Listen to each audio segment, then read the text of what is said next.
conférence de rentrée. Alors là, c'est moi qui ai un petit problème. En anglais? Oui, là, je ne sais pas pourquoi, il y a mon, mon Zoom qui prend la parole tout seul. Donc, voilà.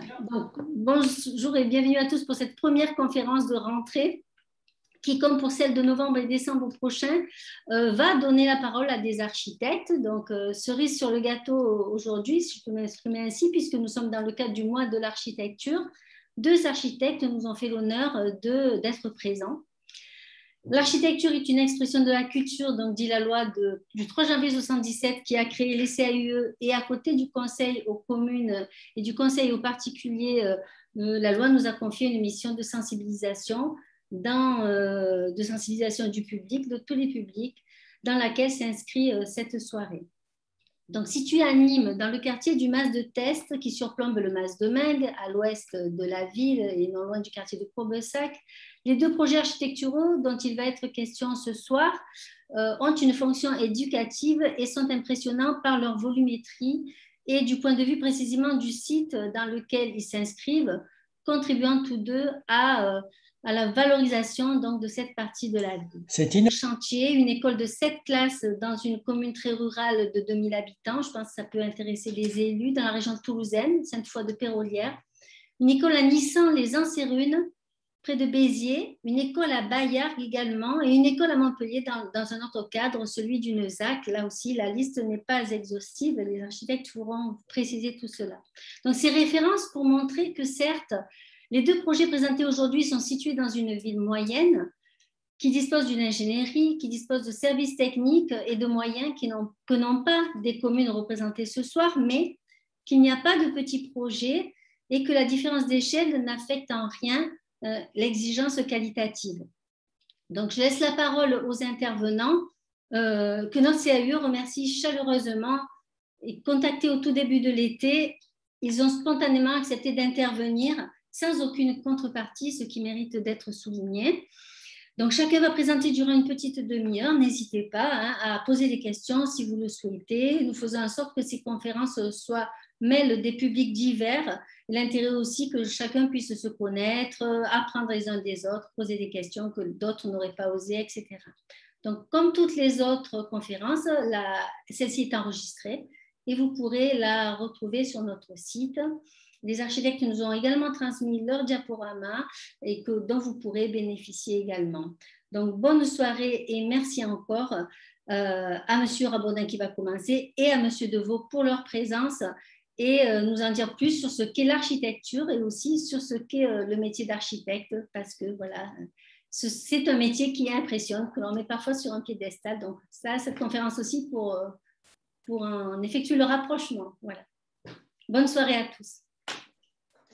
Oui, donc bonsoir à tous. Donc, je suis Clément Rabourdin, un des jeunes associés de l'agence A+ Architecture.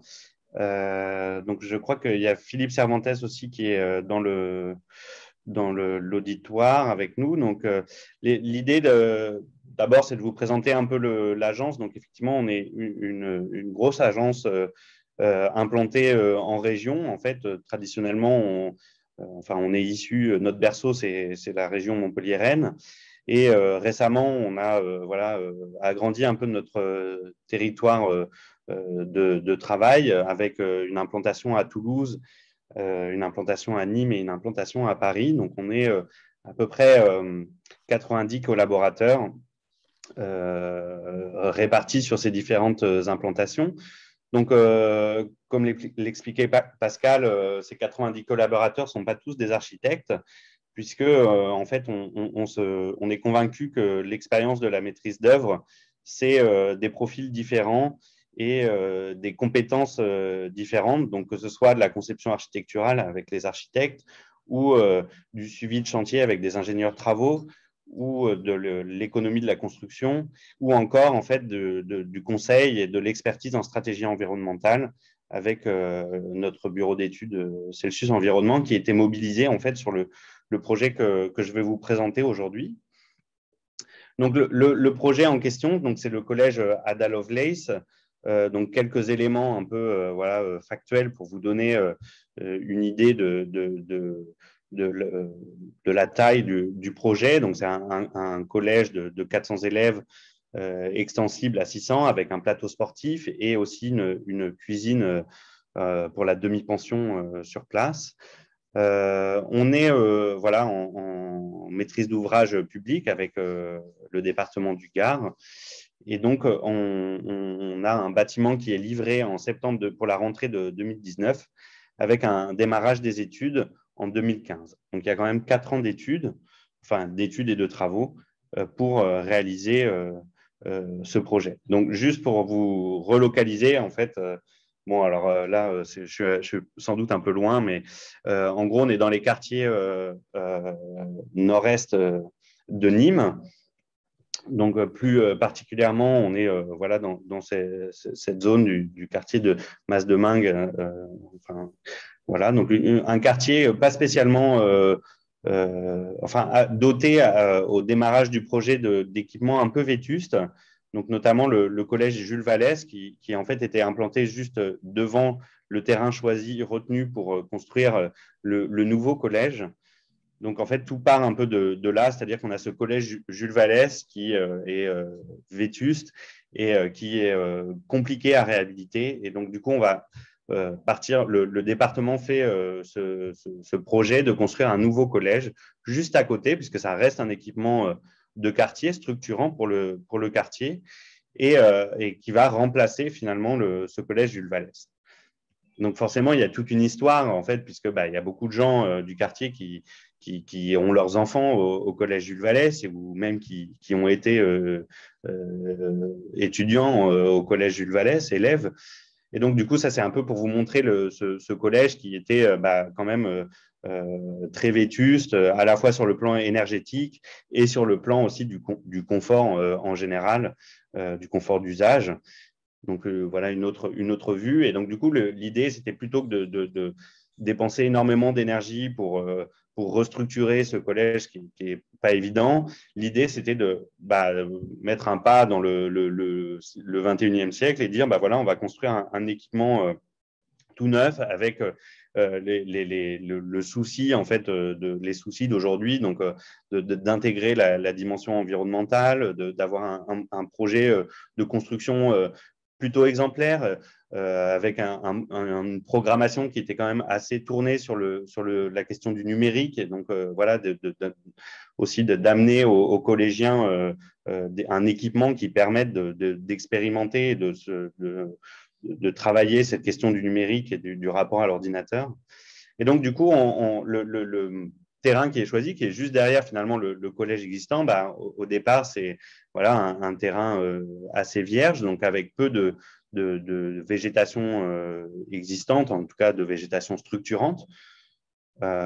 Et donc, avec un linéaire en fait sur rue qui va en fait conduire à l'implantation du projet, à la définition finalement du projet architectural.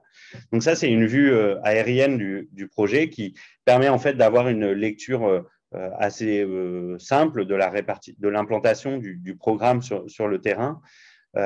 Donc l'idée, c'est le long de cette rue de disposer en fait l'ensemble, enfin on va dire le cœur du programme, donc les salles d'études, les salles de cours, l'administration, l'accueil, le hall. Donc dans ce bâtiment en fait qui va s'implanter le long du linéaire de la voie publique, donc avec cette façon finalement d'affirmer une présence sur le domaine public. Donc, finalement, une implantation assez traditionnelle. Hein. On va construire presque de limite à limite, donc avec une frontalité bâtie. Et puis, derrière, en fait, sur les plateaux, parce qu'on a un terrain qui est relativement en pente, escarpé, on va développer en fait le cœur du collège, donc avec les espaces plus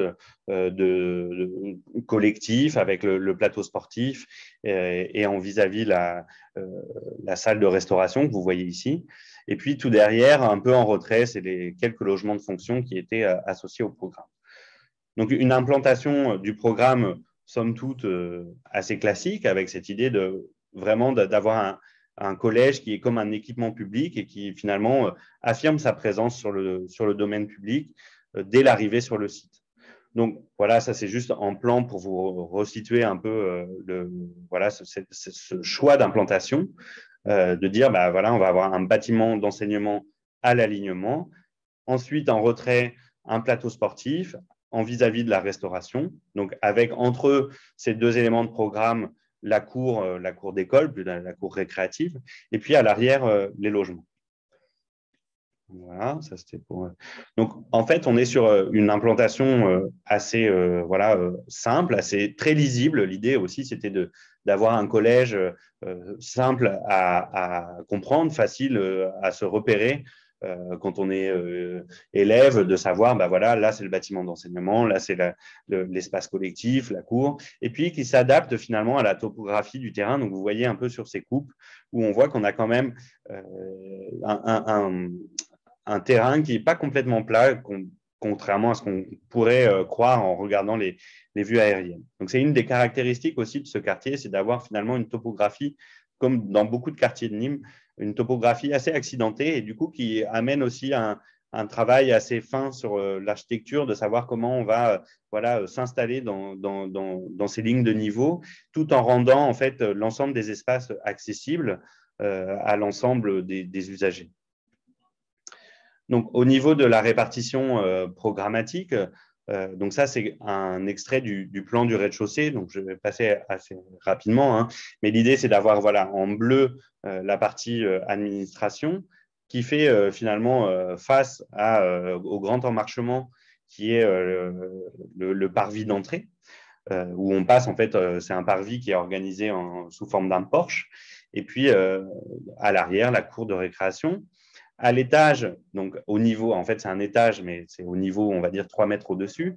On vient développer finalement les salles de classe sur un plan, sur une organisation en plan, encore une fois, assez traditionnel, donc avec un couloir central qui est largement dimensionné hein, pour que les élèves puissent se croiser, attendre le début du cours, etc. Donc, sur ce grand couloir. Et puis, des salles de part et d'autre. Avec une orientation majoritairement nord-sud, on va dire, des salles. Donc, on a des salles qui sont au nord, des salles qui sont au sud, ce qui va permettre, en fait, après, de développer dans l'architecture une lutte contre la surchauffe et une intégration de l'héliotropisme assez facile. Au-dessus, bah, la salle de restauration et le plateau sportif. Et ensuite, il y a un deuxième étage encore de salles de classe qui se développe de cette même façon. Alors, la première chose que je voulais voilà, évoquer quand même dans ce qu'on voit dans ces plans, c'est que je vous ai parlé d'un bâtiment à l'alignement, et pourtant, on voit qu'on a un bâtiment qui est, qui est un peu tordu, en tout cas qui présente des inclinaisons. Du coup, l'idée, c'était aussi d'amener en fait une architecture pour un lieu d'enseignement qui soit finalement assez ludique et qui voilà, amène une touche un peu un décalage finalement par rapport à cet alignement en disant bah, on ne va pas respecter finalement un alignement sur rue très strict, on va plutôt s'amuser avec cet alignement et du coup briser en fait cette ligne de frontalité entre le domaine public et l'espace intérieur du collège. Et donc, du coup, on va venir briser cette ligne de frontalité et donc développer un bâtiment comme ça qui se déhanche un peu sur le domaine public. Et donc, du coup, ça va aussi permettre de rompre un peu cet effet de couloir long et sans fin qu'on pourrait peut-être ressentir dans certains collèges. Et donc, du coup, d'avoir voilà, quelque chose qui sinue un peu, en tout cas, qui, du coup, qui réduit un peu aussi l'échelle du bâtiment. Donc, ça, c'était une des premières volontés aussi finalement dans la démarche d'implantation, de dire on va avoir un bâtiment avec les salles de classe qui soient alignées sur rue, mais on va s'amuser un peu avec cet alignement en venant briser cette ligne de frontalité. Et donc, une des autres clés du projet d'architecture qu'on a voulu, qui a en fait motivé la conception, c'était d'avoir un projet qui soit aussi ancré dans son territoire. Et donc, du coup, ancré à la fois dans son territoire, on va dire, très proche, avec toute cette vie de quartier, et donc, du coup, cette histoire aussi par rapport au collège Jules Vallès, mais aussi dans son territoire un peu plus large, avec voilà, une tradition constructive qui est fortement marquée par ce monument, donc le pont du Gard, qui est là depuis des millénaires, avec cette pierre jaune très caractéristique. Donc cette pierre qu'on appelle pierre du pont du Gard ou pierre de Verse. Et donc du coup de travailler, on voulait travailler avec ce matériau pour aussi voilà, apporter une connotation locale, une connotation, un ancrage territorial très fort. Et c'est d'autant plus intéressant aujourd'hui puisque dans l'architecture contemporaine, il y a eu un renouveau de l'utilisation en fait de la pierre du pont du Gard avec l'industrialisation des process d'exploitation des carrières, ce qui a permis en fait d'envisager l'utilisation de ce matériau pas seulement pour des monuments comme le pont du Gard ou pour des bâtiments à petite échelle comme des maisons ou des chais viticoles, mais aussi un usage à grande échelle, donc sur des bâtiments beaucoup plus importants en taille et sur des bâtiments aussi d'architecture contemporaine. Donc, du coup, il y avait un peu cette permission, finalement, d'utiliser ce matériau qui a une matérialité très forte avec voilà, cet aspect coquillé très caractéristique. Et puis, cette couleur très chaleureuse, très chaude, un peu jaune comme ça. Et donc, du coup, on voulait intégrer ce matériau dans les façades du collège. Donc ça, c'était une des perspectives du concours. Donc on était un peu au balbutiement, hein, c'est-à-dire que le projet va se définir au fur et à mesure des études, donc, qui ont duré presque 2 ans.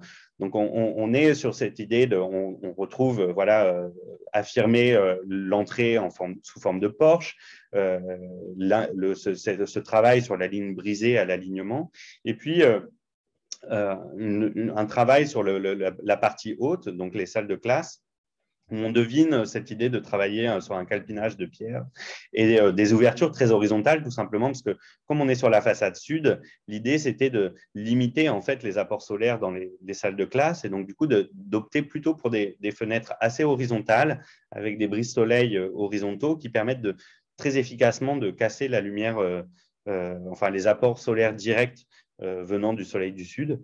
Donc, du coup, voilà, ça, c'était un peu les prémices, on va dire. Et donc, ça, c'est une vue où on est un peu plus avancé dans le projet.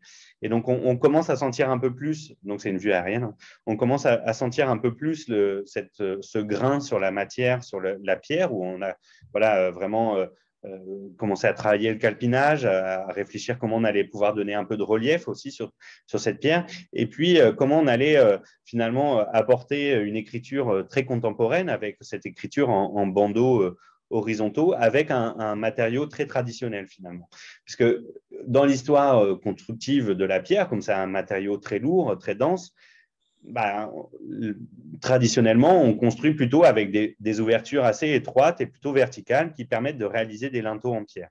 Ici, on est dans une écriture vraiment contemporaine et on vient finalement travailler plutôt cette idée de strate en réponse aussi à la topographie du terrain et où on avait cette envie de travailler sur des strates comme des niveaux de sol.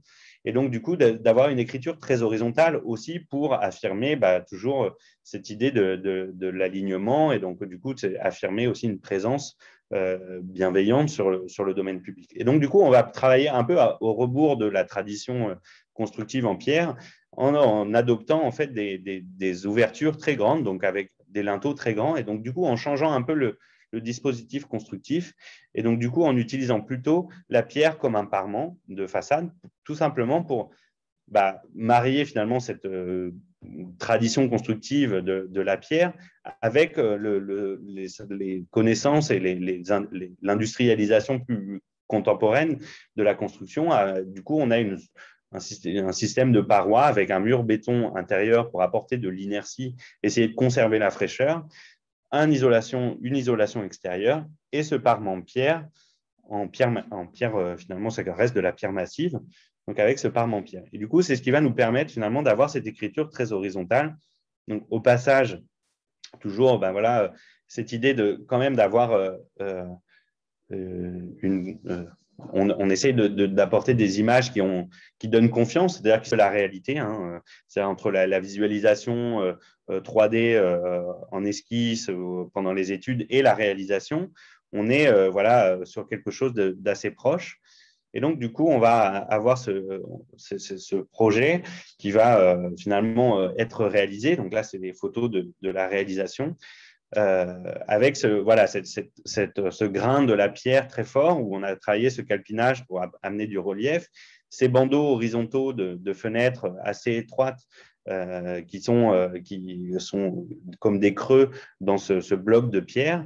Et puis, on va jouer aussi, toujours parce qu'on est dans cette idée quand même d'avoir une architecture assez ludique, une architecture voilà, qui donne envie de découvrir le bâtiment, en tout cas qui n'est pas du tout austère. Et donc, du coup, on va s'amuser à intégrer en fait des bandeaux en inox pour finalement refléter le ciel et du coup avoir un jeu comme ça sur des vrais creux et puis des interruptions, des parties vitrées, transparentes, des parties opaques mais réfléchissantes et toujours cette matérialité pierre. Alors, encore une fois, on s'amuse aussi avec cette architecture et du coup, on va dire, bah, finalement, ce bloc de pierre là, qui correspond aux salles de classe, on va le soulever du sol. Et donc, du coup, on va donner cette impression un peu d'un bâtiment qui devient quelque chose de très léger, alors que c'est un matériau très lourd et plutôt massif. Et donc, on va soulever en fait cette pierre du sol et intégrer finalement un rez-de-chaussée avec le hall d'entrée et puis ce volume en pierre qui surplombe cette entrée sur pilotis ou sous lequel vient se glisser en fait finalement l'administration, les locaux vélos, avec une matérialité assez différente, donc toujours pour affirmer ces questions de strates, et donc une matérialité robuste, donc le béton, donc là on est sur du béton brut, donc une matérialité assez robuste au niveau du sol, tout simplement parce que bah, l'architecture doit aussi prendre en compte les questions d'usage, et donc là où les étudiants, enfin les collégiens se rassemblent au début de la journée et à la fin de la journée, ben, c'est des zones qui vont être très sollicitées. Donc, il va y avoir, voilà, on va poser ses pieds sur les murs, on va se regrouper. Et donc, du coup, pour ça, la pierre du Pont du Gard, avec son côté très coquillé et du coup très poreux, va supporter moins bien cette intensité d'usage. Donc, du coup, on fait le choix ben, voilà, d'avoir une matérialité différente sur ce rez-de-chaussée avec ce béton brut très, très, très robuste. Donc, on est un peu, voilà, pour vous expliquer un peu le choix, ces choix de matériaux qui donnent en fait ce projet d'architecture. Donc, on part voilà, de l'implantation avec cette idée d'installer les salles de classe sur la rue et puis de développer les espaces communs plutôt en retrait. Ensuite, on va briser cette ligne, donc qui va donner un peu ce volume assez singulier et qui va marquer un peu, enfin, donner un bâtiment reconnaissable. Et puis ensuite, on va lui apporter une matérialité avec un traitement des pleins et des vides, comment on va installer des ouvertures dans ces volumes, et donc quelle histoire on va aussi raconter avec la matière. Et donc, toujours en prenant en compte les questions d'usage, les questions voilà, c'est des questions toutes simples, hein, mais qui sont importantes à intégrer dans la réflexion. Donc, du coup, on arrive à la fin avec ce projet assez singulier et remarquable. Ce n'est pas pour lancer des fleurs au travail de l'agence, mais en tout cas, voilà, ça a intéressé aussi, ça permet aussi de faire rayonner ce quartier à une autre échelle. C'est un bâtiment qu'on a présenté, on a été invité à présenter ce bâtiment pour un prix en Chine. Donc, du coup, c'était très amusant de leur expliquer la tradition constructive de cette région du Gard en Chine. Donc voilà, l'idée, c'était aussi de construire un projet avec un nouveau souffle aussi pour ce quartier. Donc là, j'enchaîne un peu des vues pour vous montrer un peu le travail aussi sur la cohérence architecturale, sur cette question de voilà, le bâtiment, c'est pas seulement une façade, c'est un bâtiment qui a plusieurs faces, qui ménage en fait des espaces aussi, des interstices. Donc là, on est dans la cour, avec à gauche le restaurant. Donc cette cour qui est installée un peu dans les courbes de niveau.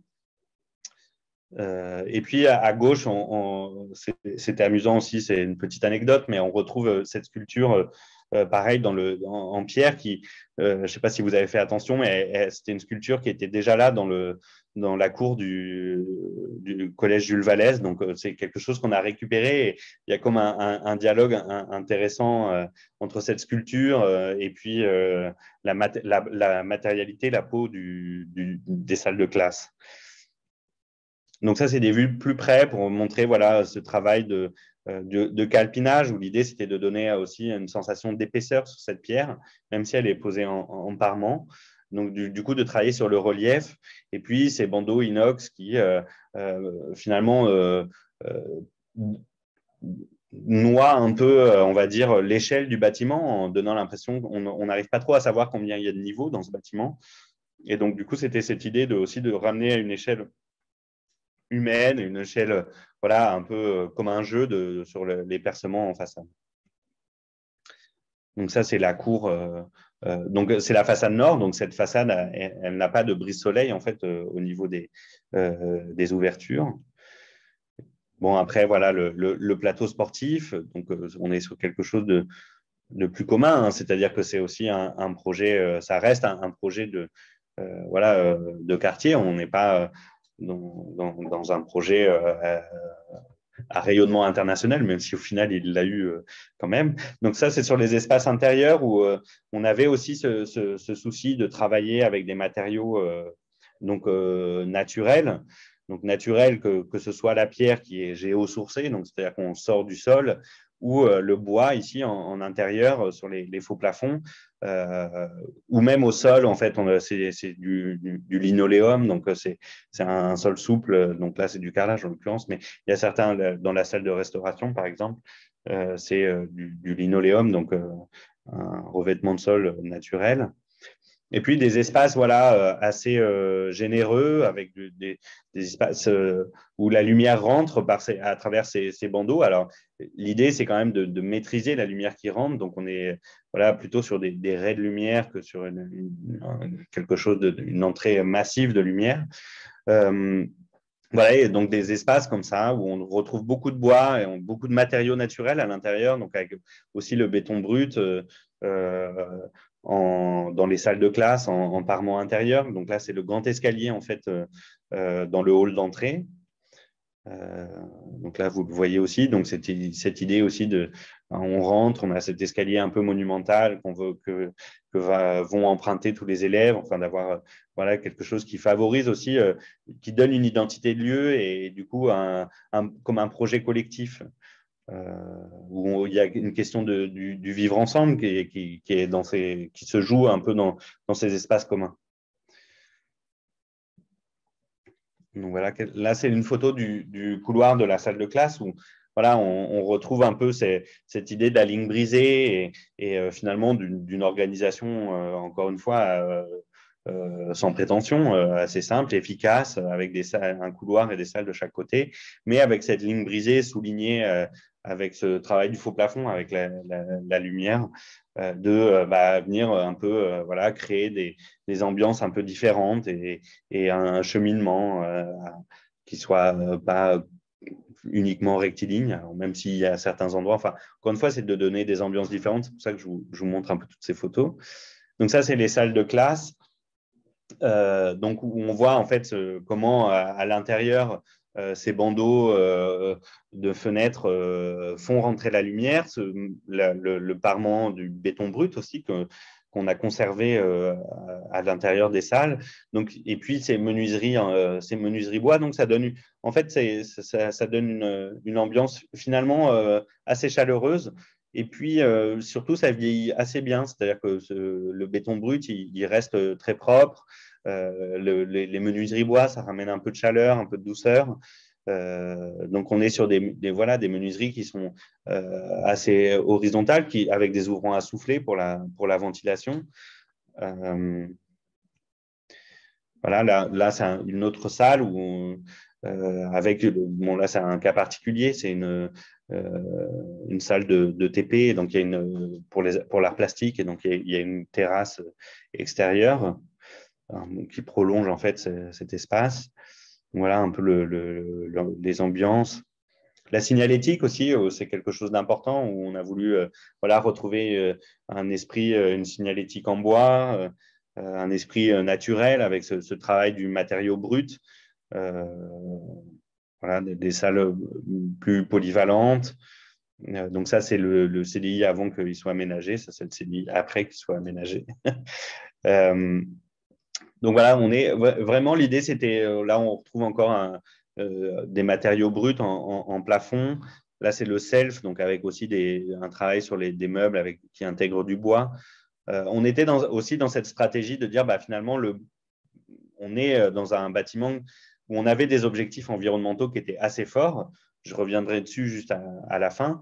Mais on avait des objectifs environnementaux forts, et donc notamment dans l'usage des matériaux. Donc, on a fait le choix d'utiliser cette pierre naturelle en façade et de réserver le bois qui est un peu plus fragile pour tous les aménagements intérieurs, donc les faux plafonds, le mobilier. Donc des zones qui sont finalement, le bois c'est quand même un peu plus fragile comme matériau, donc des zones qui sont aussi moins accessibles, moins sollicitées.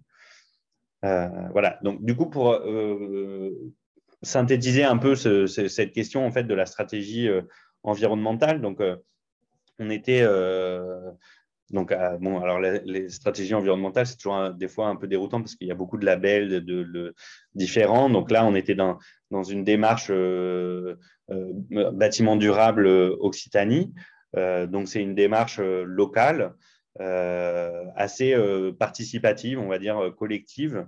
Donc, c'est une labellisation qui met l'accent sur les matériaux biosourcés, géosourcés, sur le bien-être, sur la maîtrise des consommations, le fait aussi de ne pas construire des choses dont on n'a pas besoin. Voilà, donc on était dans cette logique-là. On a un niveau énergétique BPOS, donc c'est-à-dire qu'on on a un bâtiment qui en fait produit de l'énergie pour compenser en fait l'énergie dont qu'il consomme. Donc pour ça, on a du photovoltaïque sur le toit. On a 800 mètres carrés de panneaux photovoltaïques sur le toit. On a aussi, du coup, c'était aussi un bâtiment NOWAD. Donc ça, c'est pour c'est un label qui correspond finalement à une obtention de subvention. Donc, c'est une démarche des subventions de la région Occitanie. Et donc, du coup, on a voilà, aussi une chaudière bois, par exemple, pour chauffer le collège. Donc, il y a aussi sur cette idée de choisir l'énergie qu'on va utiliser. Et en fait, on est dans un bâtiment pour limiter en fait sa consommation énergétique qui n'est pas équipé de rafraîchissement. Donc, il y avait vraiment cette idée d'avoir une stratégie sur le confort d'été pour ne pas avoir recours au rafraîchissement. Donc, c'est pour ça qu'on a plutôt des ouvertures assez minces, du béton à l'intérieur pour essayer de conserver toute la fraîcheur. On surventile la nuit pour essayer de maîtriser finalement la température intérieure. Alors après, bon, pour faire tout ça, voilà, c'est une équipe de maîtrise d'œuvre. Donc, je vous mets cette page pour que vous voyez que ça, c'est juste l'équipe de maîtrise d'œuvre, parce qu'après, il y a le maître d'ouvrage, etc. Mais déjà, c'est une grosse équipe. Il y a beaucoup de personnes qui sont mobilisées. Donc, c'est cette idée que ce projet d'architecture, il se fait à plusieurs, de manière collective, avec un investissement de tous pour voilà, sortir un projet dont nous, on est fiers, mais dont aussi les habitants et les collégiens soient aussi fiers de leur équipement. Après, il y a toutes les entreprises aussi. Et donc, du coup, je voulais finir un peu par voilà, cette question et finalement, ce bâtiment dans son site, qu'est-ce qu'il permet? Il a permis, vous voyez sur cette photo, finalement comme un passage de relais du collège Jules Vallès au collège Ada Lovelace, donc qui permet en fait finalement de libérer un peu le terrain et donc de démolir cette construction datée et qui était trop compliquée à rénover.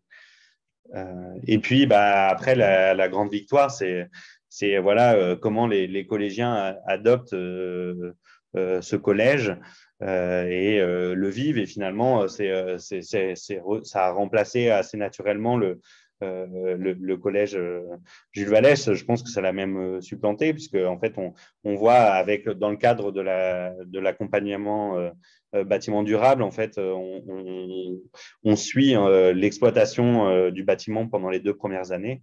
Et donc, du coup, on a des retours sur voilà, comment le bâtiment est appréhendé. Et les retours sont très positifs des collégiens. Le bâtiment reste très propre et très respecté. Donc, c'est aussi une marque de réussite, finalement, d'appropriation de ce collège. Dont voilà, c'est un peu l'objet aussi de l'architecture, c'est à la fin qu'on vive dedans et qu'on y soit bien. Voilà, j'ai à peu près, non, je sais pas à peu près, j'ai terminé mon intervention. Je ne sais pas si vous avez des questions. Si, j'en ai une. Ouais. Je peux la poser en direct ou il faut que je la mette dans la discussion? Non, allez-y.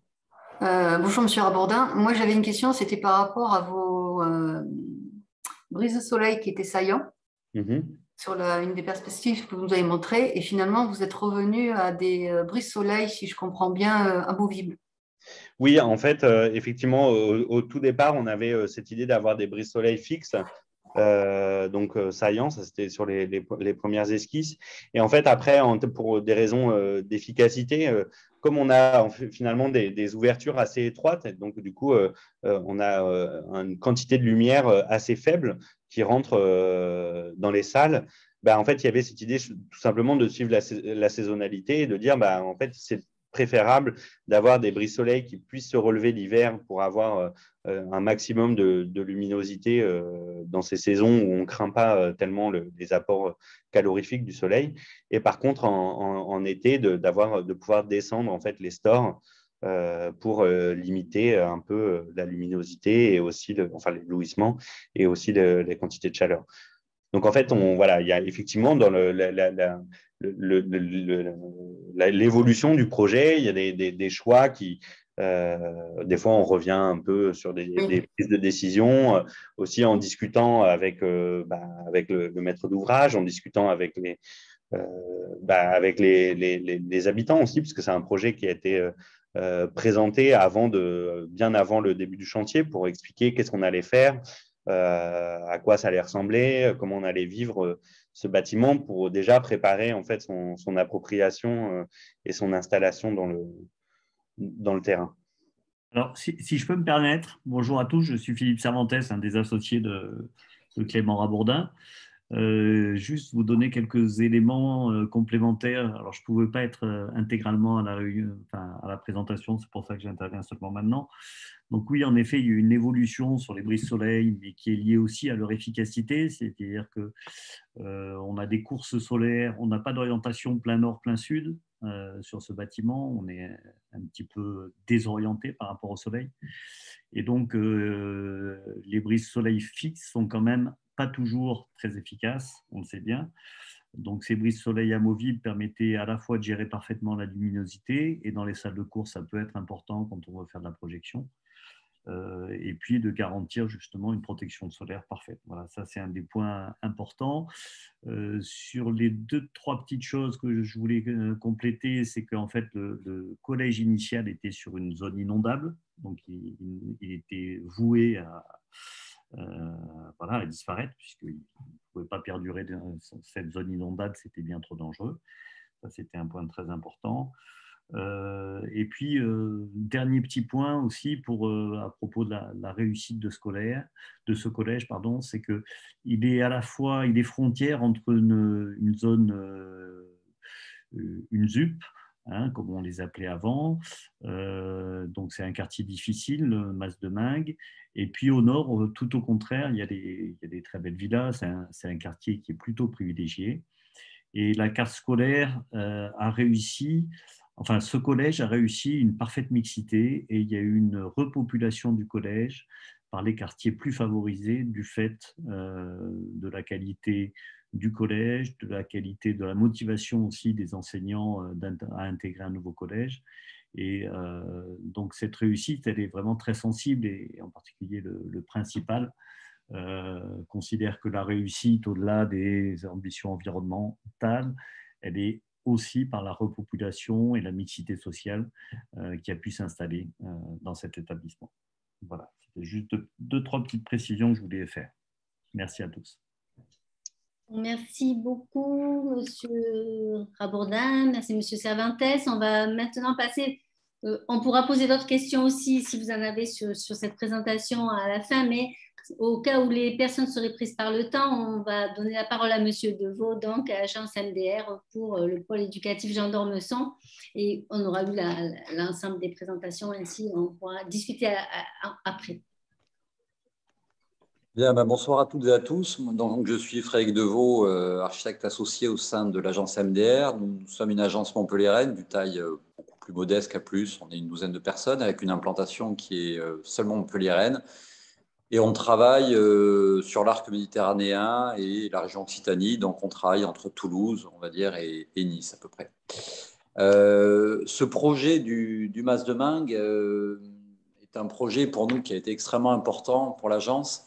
Parce que d'abord, il se situe sur un site qui est absolument exceptionnel. On ne connaissait pas du tout le quartier du Mas de Mingues, aucun des associés ni moi. C'est un quartier dans lequel on ne se rend pas non plus volontiers, le Mas de Mingues. Hein. Comme l'a dit Clément Rabourdin, c'est un quartier difficile. C'est un quartier qui est aujourd'hui relativement enclavé, qui est à la limite entre une zone qui est effectivement très pavillonnaire, comme le disait Philippe, avec des très très belles maisons et un quartier qui est vraiment le premier contrefort des collines de Nîmes, juste au-dessus de Courbesac. Ce que je vous propose, c'est que je vais vous présenter, pour commencer, une vidéo qu'on avait réalisée à la demande de la ville de Nîmes quand le concours a été lancé en 2016 pour choisir parmi les 3 candidats. Elle avait demandé à ces 3 candidats de réaliser une vidéo du projet dans son contexte pour expliquer comment il s'articulait.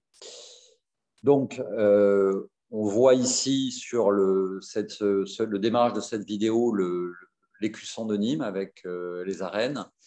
Et on va avoir un zoom qui va se faire sur le site de l'implantation du pôle éducatif, juste au-dessus de l'aérodrome de Courbesac, avec un site qui a une particularité, c'est qu'il est avec un dénivelé extrêmement prononcé. Comme je vous le disais, ça fait partie des premiers contreforts des collines de la ville de Nîmes. Juste à côté d'une zone naturelle extrêmement belle, c'est-à-dire qu'on s'implantait sur un terrain qui était en limite d'une zone de pinède, pas mal d'arbres qui étaient assez malades, et avec un projet qui est sur un site avec une déclivité qui est environ de 20 à 25 mètres entre la partie nord qui est en haut de cette vidéo et la partie sud qui correspond à la voie qui le dessert. C'est un projet donc qui abrite une quinzaine de classes et les ateliers qui sont correspondants, et un programme mixte avec, comme on le voit sur ce niveau, une lunomédiathèque et des salles, un Fab Lab et des salles d'expression libre, des salles polyvalentes, qui correspondent au premier niveau de ce projet, en bas de la pente. Un deuxième niveau qui va abriter l'entrée dans le pôle éducatif, un plateau sportif, un parking enseignant et des salles de classe, et surtout l'accès à l'école, les cours de récréation qui correspondent à ces salles de classe.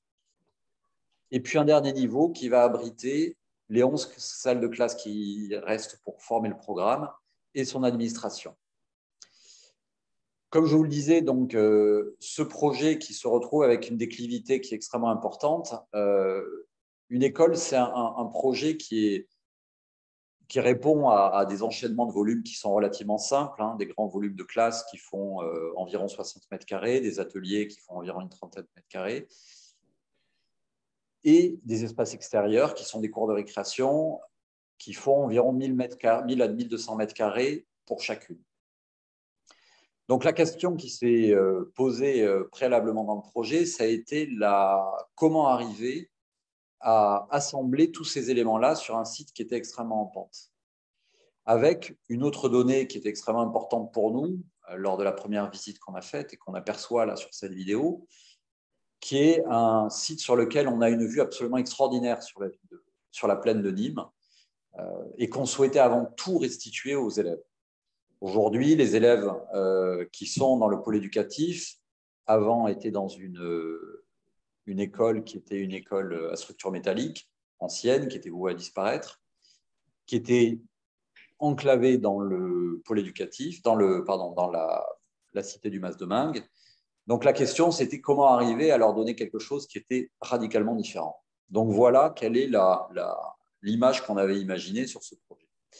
Je vais passer maintenant à un élément qui va être plutôt, si vous voulez, sur une série de diaporamas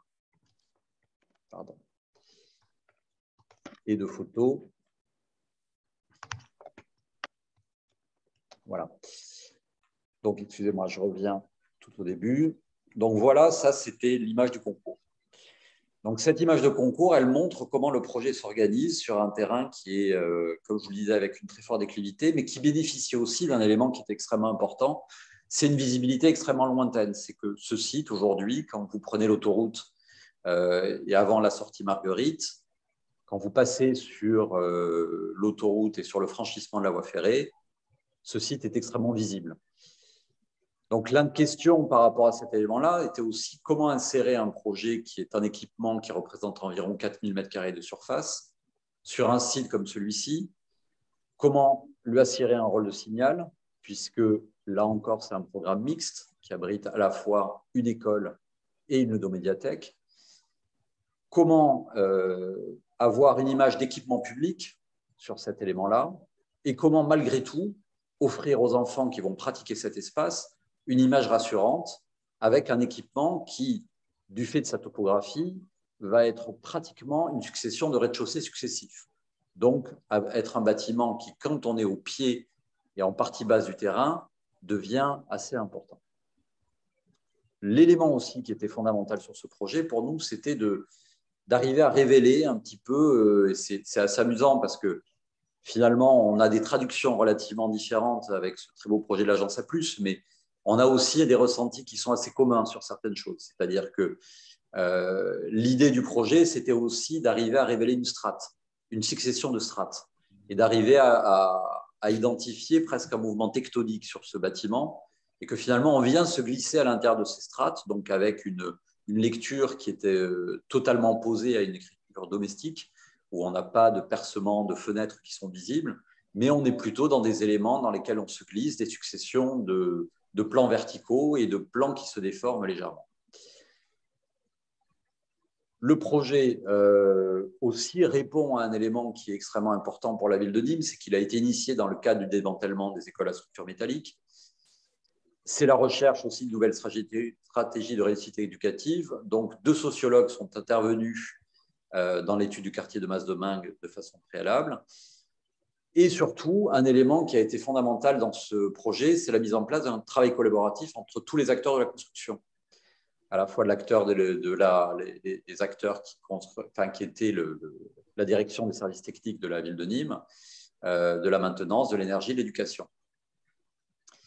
Et puis, un élément qui était aussi un pari, qui était la question que s'est posée la ville de Nîmes sur ce projet, c'est comment arriver à ce qu'une école qui est un lieu qui fonctionne uniquement du lundi au vendredi, comment elle peut être habitée de manière plus importante, puisqu'elle va commencer le matin, elle va faire en fin de journée, mais comment est-ce qu'elle peut être habitée de façon un peu plus importante. Donc le pari, on trouve aujourd'hui des programmes qui mixent des éléments comme des écoles et des programmes sportifs, mais c'est un peu un pari justement d'intégrer un élément qui liait à la fois un équipement culturel qui, lui, pouvait être ouvert le week-end et l'école, que ce soit un lieu qui vit à peu près tout le temps. Et puis un autre ingrédient qui était un lieu totalement ouvert sur le quartier, qui servait aux jeunes du quartier, qui était ce City Stade, qui, lui, est en entrée libre. Voilà, donc là, on revient sur l'implantation. Hein. Le collège que vous a présenté Clément est un peu plus haut. Le site de l'école se trouve dans cette partie-là. Voilà le terrain et son voisinage. Donc, voilà ce sur quoi on s'implantait. Comme je vous le disais, terrain à très forte déclivité et terrain avec une vue absolument magnifique. Mais aussi terrain qui est entre la cité du Mas de Mingue et puis l'école de police. Donc, et comme vous le disiez aussi Philippe Cervantes tout à l'heure, un environnement au-dessus où on est entre la route de Pouce et un pavillonnaire, effectivement, qui est relativement beau, qui est au contraire d'un quartier défavorisé. Le projet a eu des enjeux durables aussi. Ça, c'était une volonté de la ville de Nîmes. Hein. Donc, tenir compte de la topographie du lieu, bien entendu. Ça nous semble aussi le rôle minimum et la responsabilité minimum d'un architecte. Intégrer des matériaux issus de ressources naturelles, compenser les consommations réelles et associer les usagers au sens large dans la conception du projet. Alors, quand on parle d'associer des usagers à la conception du projet, il y a aussi un élément qui est quand même assez important, c'est que ce projet s'inscrit dans un concours de marché public. Donc, avec quelque chose qui est très codifié. Il y a un choix de candidat qui se fait à un moment et à partir du moment où le candidat a été choisi, la marge de manœuvre pour remettre des éléments en question du projet devient beaucoup plus difficile. Donc, comment le projet peut être amendé par toutes les réunions qui sont faites après avec les usagers, qu'ils soient enseignants, qu'ils soient encore des gens qui vont faire la maintenance. C'est ce que je vous expliquerai après, parce que là, ça fait partie d'éléments qui étaient pour moi aussi très intéressants.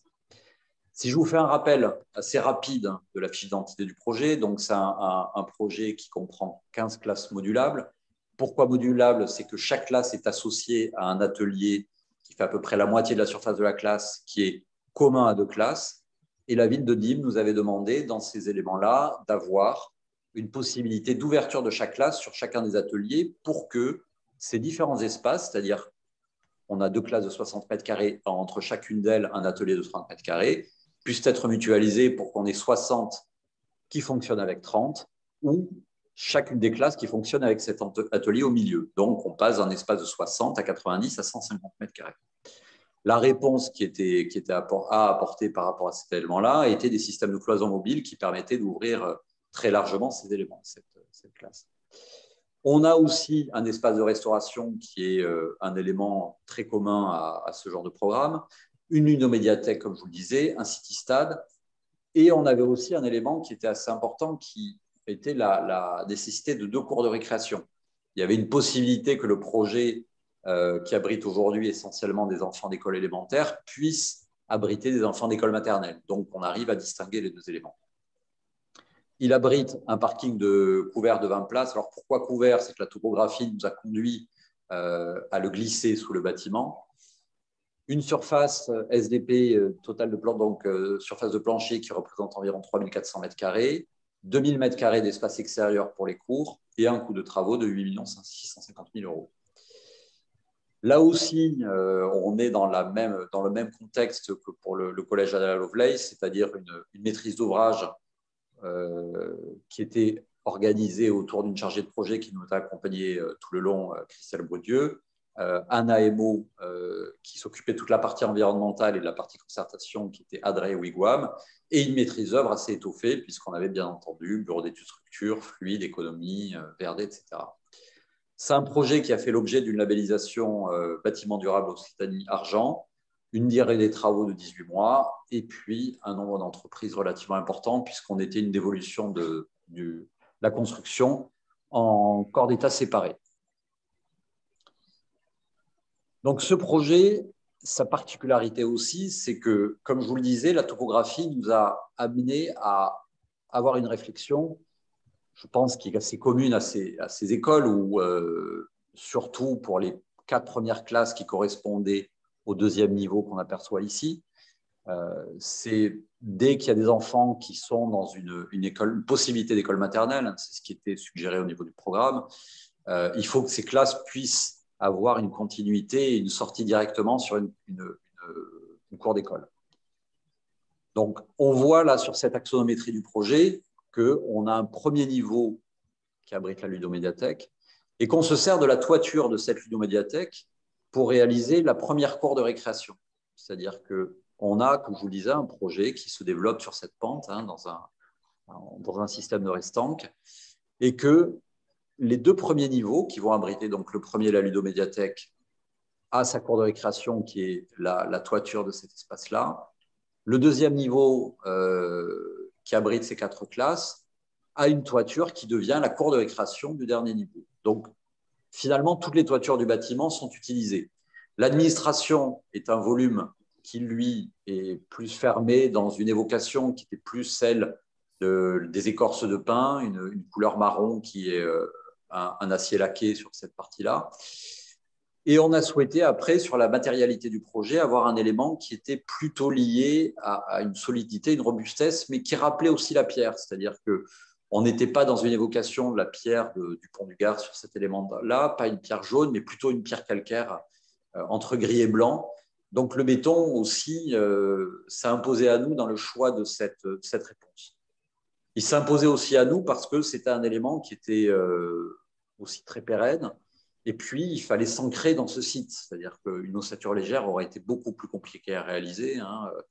La partie qu'on voit du projet aujourd'hui, dans ce qui a été réalisé, dans ses perspectives et ses dessins, c'est vraiment la partie émergée de l'iceberg. On est sur un projet qui est extrêmement lourd en termes de fondation, en termes d'accroche au sol, en termes de tenue des terres et du rocher. Donc, sur ce site, se sont glissés aussi des espaces interstitiels, c'est-à-dire que cette ludomédiathèque demandait à ce que dans le programme soit associé un jardin qui était plutôt un jardin intimiste et qui s'est réalisé, qui s'est concrétisé sous la forme d'un patio. C'est un projet qui, aussi, dans sa matérialité, a utilisé beaucoup des éléments du site, c'est-à-dire que quand on a réalisé le défrichement de cette zone-là, on le voit sur cette coupe, cette topographie, on avait un terrain qui était extrêmement rocheux. La roche était affleurante dès qu'on commençait à enlever la terre végétale. Et on a excavé sur ce terrain environ 10 000 mètres cubes de rochers. Ça a été un vrai travail de mise en place d'une carrière. Le rocher qui a été conservé, concassé sur site, à la fois pour servir d'éléments qui étaient des murs de soutènement en gabion, et à la fois pour servir de couche de forme à tous les ouvrages béton qu'on a réalisés en termes de dallage, en termes de remplissage entre les talus qui ont été créés sur le projet à l'occasion des travaux et les murs de soutènement qui venaient abriter ces éléments-là. Donc, vous le voyez, sur cette coupe perspective, on retrouve nos deux cours et on voit les transparences qui s'opèrent entre les différents éléments, entre l'arrière du terrain qui est une parcelle qui est aujourd'hui réservée pour la construction de logements privés, l'accès au parking qui se fait par l'intermédiaire de cette rampe, un city-stade sur cette partie-là, le parvis d'entrée à l'école, ce jardin qui correspond au jardin de la ludomédiathèque, et ensuite la médiathèque qui devient un espace traversant entre ce jardin très intimiste et cet élément-là. L'élément qui était fondamental aussi pour nous dans le projet, c'était d'arriver à créer des éléments qui soient des sortes de pare-soleil sous la forme d'éléments fixes et qui deviennent comme des éléments un peu enrôlés, c'est-à-dire qu'on ne voulait pas d'une rectitude totale dans le projet, mais on voulait avoir un élément qui rappelle cette stratification, comme des éléments qui se pourraient sur des mouvements un peu tectoniques dont je parlais tout à l'heure. Autre élément fondamental du projet, sur lequel je reviendrai tout à l'heure avec des illustrations et des photos, c'était l'idée pour la ville de Nîmes d'avoir un lieu fédérateur de ce projet. C'est-à-dire d'avoir une entrée unique pour l'école et pour la ludomédiathèque, qu'on n'ait pas des éléments, des entrées distinctes, mais que ce soit un projet qui fonctionne avec une entrée commune. Et ce lieu avait été caractérisé par la ville de Nîmes dans son programme comme un atrium. Alors, cet atrium pouvait être interprété de différentes façons. Étant donné la topographie du lieu et ce dénivelé, c'est ce qu'on aperçoit sous la forme de ces grands emmarchements. On l'a affirmé, nous, dans le projet, comme un élément qui était une sorte d'amphithéâtre, qui pouvait donner lieu à des manifestations, qui pouvait donner lieu aussi à des lieux de rencontre, qui étaient le lieu des déambulations pour aller de l'entrée, et on passe par cet espace pour aller dans la médiathèque, un espace ouvert. Avec un élément qui nous animait toujours quand même, qui était ce belvédère. C'est un projet belvédère pour nous. C'est un projet dans lequel, quels que soient les espaces dans lesquels on a cette vue vers le sud, vers la plaine de Nîmes, qui est absolument extraordinaire. On a des vues qui se font sur le Ventoux et qui sont vraiment très lointaines. Ce qui nous semblait aussi important pour des enfants qui étaient dans une cité qui est quand même assez repliée sur elle-même, malgré tout, un quartier difficile, comment leur donner cette ouverture-là sur leur environnement et avoir une vue un peu plus lointaine. Voilà, je passe assez vite ces éléments. Donc voilà des visions du projet réalisé, avec là aussi un élément qui était important, puisque là on arrive à la concrétisation du projet, au projet qui est construit, qui là aussi pour nous c'est l'importance de la fidélité du projet par rapport aux images de concours, d'être le plus juste possible à ce qu'on a raconté à la ville de Nîmes et à notre maître d'ouvrage par rapport à ce projet-là, mais un projet qui reste encore à écrire, et qui restait encore à écrire, puisque là c'est des photos qui ont été prises relativement peu de temps après la livraison. Et l'aménagement des cours a fait l'objet de travail avec les enfants, a fait l'objet aussi de propositions de leur part. Et aujourd'hui, ces cours sont aménagés avec des dessins au sol, avec des éléments qui ont été vraiment réalisés en concertation avec les enfants. Sur cette photo qui est prise un peu plus biaise, on aperçoit donc tout cet environnement qui est extraordinaire sur le contrefort de l'école. Un ensemble de logements très expérimental qui est au nord, qui a été fait par l'architecte François Fontès, et des éléments, si vous voulez, qu'on commence à distinguer, c'est-à-dire le parvis d'entrée qui rentre dans l'école, le city-stade, avec des espaces qui abritent des sanitaires, un petit espace de stockage, l'entrée dans l'école qui se fait ici, l'espace du jardin de la ludomédiathèque et ces différentes strates, avec des éléments qui sont des casquettes en béton, qui ne sont pas des formes gauches, mais qui sont des formes triangulaires, si vous voulez, qui vont dessiner ces éléments qui s'inclinent. À chaque fois, on n'est pas dans des éléments totalement verticaux. Un tour de force assez important qui a été réalisé en termes de structure par André Verdier, qui est ingénieur structure, et par l'entreprise Vertouli, qui a réalisé des coffrages qui étaient vraiment intéressants pour arriver à ce résultat. Donc voilà une vue qui est un peu plus frontale, où on aperçoit, comme je vous le disais, ces différents espaces. Une écriture qui est relativement sobre sur ce projet, puisqu'on est dans des matériaux très simples, hein, une succession d'éléments qui sont des grands murs rideaux en aluminium. L'expression du béton qui, pour nous aussi, dans l'expression de ces strates, a rappelé des contreforts, des éléments calcaires qu'on peut retrouver sur les collines, qu'on peut retrouver sur les rives du Gardon, un peu plus au nord-est. Donc, c'était vraiment d'avoir ces éléments totalement plissés. Et puis, dans l'expression, ce volume qui est un peu une vigie sur le projet, qui abrite un préau, on verra une photo tout à l'heure depuis l'intérieur, qui est un espace qui a un peu une cabane perchée avec cette vue assez extraordinaire, et l'administration qui a une vue à la fois sur les cours, à la fois sur l'atrium et à la fois sur l'entrée du bâtiment. Donc, cette succession d'éléments horizontaux, plissés, entre lesquels on va révéler ces éléments, et puis ces éléments du programme, et puis les toitures qui deviennent des cours de récréation. Une vue qui est frontale par rapport à l'entrée, où on aperçoit encore une fois ces différents éléments du programme, et un élément qui nous tenait beaucoup à cœur, qui était, on va le voir sur les photos suivantes, qui était finalement un projet qui prend une ampleur relativement importante quand on est en bas de la rue, à droite de cette photo-là, qui a une hauteur qui représente environ une vingtaine de mètres entre le niveau du trottoir et les bâtiments les plus hauts. Donc, projet un peu écrasant quand même sur cette partie-là. Et comment un projet peut, ce projet, en utilisant la topographie, en utilisant l'empilement de ces différentes strates, peut se révéler avec une échelle beaucoup plus modeste pour l'entrée dans l'équipement et pour la vision qu'en auront les enfants quand ils arriveront dans ce programme.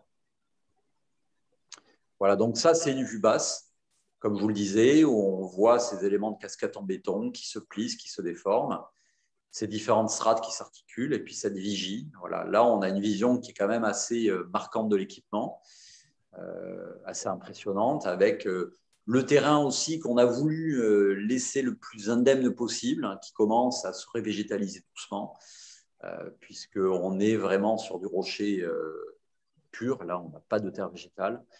Donc, ce projet, ce terrain dans lequel les pins commencent à recoloniser petit à petit les éléments qui sont tout autour du bâtiment. Voilà cette vigie dont je vous parlais, qui est ce qui abrite la cour, mais qui devient aussi, avec un volume un peu perché, un espace de préau pour le niveau de l'école. On va l'appeler le niveau de l'école maternelle, c'est-à-dire le niveau d'entrée dans la classe. Et puis, une volonté pour nous aussi d'offrir un maximum d'espace extérieur, c'est-à-dire que même sur le premier niveau, vous voyez sur cette photo, on a des espaces relativement vastes qui vont servir à la ludomédiathèque et sur lesquels les gens peuvent sortir, puisqu'on est sur une exposition sud, encore une fois avec cette vue qui est absolument extraordinaire. Voilà une vue un peu plus proche, on monte dans la rue, on voit un petit peu mieux ces éléments. On a cherché à avoir des garde-corps les plus transparents possibles, mais des garde-corps qui sont un peu hors d'échelle, puisqu'on abrite des enfants sur un élément avec des risques de chute qui sont de l'ordre de 15 à 20 mètres, comme vous le disiez. Donc, c'est des garde-corps qui sont un peu surdimensionnés en termes de hauteur. On est sur des garde-corps qui font environ 1,50 m de haut, qui permettent aux enfants, malgré tout, de ne pas avoir la gêne d'une main courante quand ils vont regarder les espaces au loin, mais d'être dans une maille inox qui va leur permettre une transparence la plus importante possible. Voilà ce que je vous disais tout à l'heure, hein, une expression où on est vraiment dans un matériau très monolithique, béton, et qui correspond à cette grande coursive le long de la ludomédiathèque, et qui est un espace que peuvent s'approprier à la fois les enfants quand ils vont être dans ces salles d'expression libre ou les usagers de la ludomédiathèque. Pardon. Voilà, des volumes qui se déforment. Là, on est sur des escaliers de secours, des escaliers de liaison entre différents éléments. Le terrain sur lequel on a rapporté malgré tout de la terre végétale, on a rapporté des arbres qui permettent petit à petit que la végétation recolonise tout cet espace. Et puis, à chaque fois, c'est un projet dans lequel on a beaucoup de cadrage. C'est-à-dire que même dans les espaces extérieurs, on essaie d'exprimer cette vue lointaine, on essaie d'exprimer tous les éléments où on va inciter les usagers à regarder loin.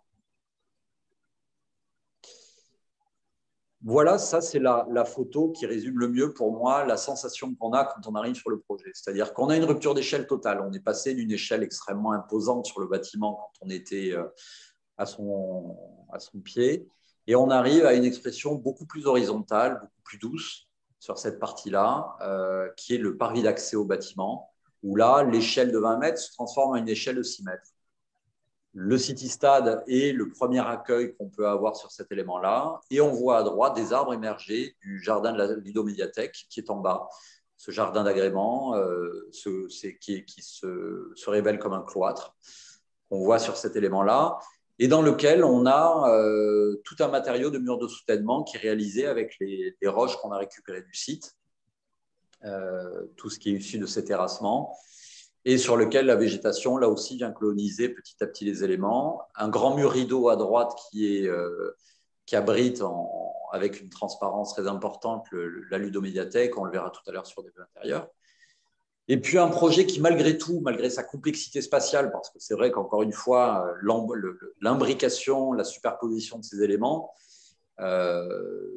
nous a conduit aussi à avoir toujours des éléments de repère. C'est-à-dire que les enfants qui pénétraient dans cet espace, il fallait que quand ils étaient sur le parvis, ils aient une vue sur la cour, ils comprennent comment les choses s'articulaient. Voilà, que ce ne soit pas un dédale, mais que ce soit un bâtiment qui se révèle avec des points de vue de raccord, hein, comme quand on on est dans des espaces naturels complexes, on peut avoir à certains moments des éléments où on se voit les uns les autres. Cette vue aussi sur cet espace en pente qui est l'atrium, qui est cet espace en gradin, et qui, lui aussi, à partir du moment où on descend depuis le parvis dans la ludomédiathèque, a une vue qui se fait sur ce jardin d'agrément. Voilà une vue un peu plus théâtrale de cet espace.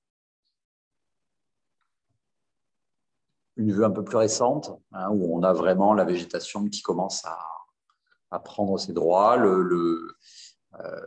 des éléments qui sont aussi des matériaux, on passe de la pierre au béton, au verre, au métal qui rappelle donc cette couleur d'écorce, à des éléments qui sont des bétons désactivés, des éléments stabilisés au sol. Voilà, donc c'est vraiment un espace qui se pratique avec des matériaux les plus simples possibles sur cet espace. Encore une fois, le rappel de ces matériaux ici du site, hein, voilà, la pierre qui est issue et le résultat des excavations qui ont été faites. Voilà, la cour avant d'avoir le travail qui a été fait par les enfants, hein, qui était comme une page blanche un peu à écrire sur ces éléments-là. Une autre vue de la cour avec ces casquettes qui semblent un peu vriller sur cette partie. Et ce qu'on aperçoit sur cette partie-là, c'est ces cadrages sur des vues absolument extraordinaires. On voit à droite les salles de classe, c'est-à-dire que même dans les salles de classe, on bénéficie de ces vues toujours sur un environnement extrêmement lointain. Là, on se trouve dans le volume qui est ce volume marron qu'on voyait tout à l'heure. La photo est assez étonnante parce qu'on est dans un volume qui paraît assez fermé depuis sa vision extérieure. Et on a une tôle micro-perforée qui vient fermer toute une partie ici. Voilà, et on est vraiment dans un esprit comme une cabane sur cette partie-là, abritée de la pluie et avec, comme vous le voyez, une vue à 180 degrés qui est absolument extraordinaire.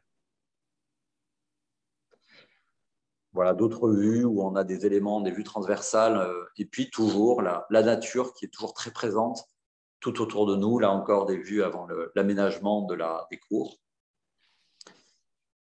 Voilà cet espace qui est, lui, assez monumental et qui est la liaison donc, entre l'entrée dans le bâtiment et l'accès à la ludomédiathèque, hein, qui est cet atrium, donc qui s'exprime sous la forme d'un gradinage, mais avec toujours des vues qui sont extrêmement importantes entre ce qu'on aperçoit sur la partie haute du projet, qui est ce volume parallélépipédique, qui est l'administration, donc des fenêtres de l'administration, une passerelle qui permet d'aller de l'administration à la cour haute, et puis à chaque fois des éléments de vue vraiment lointaine d'un espace à l'autre.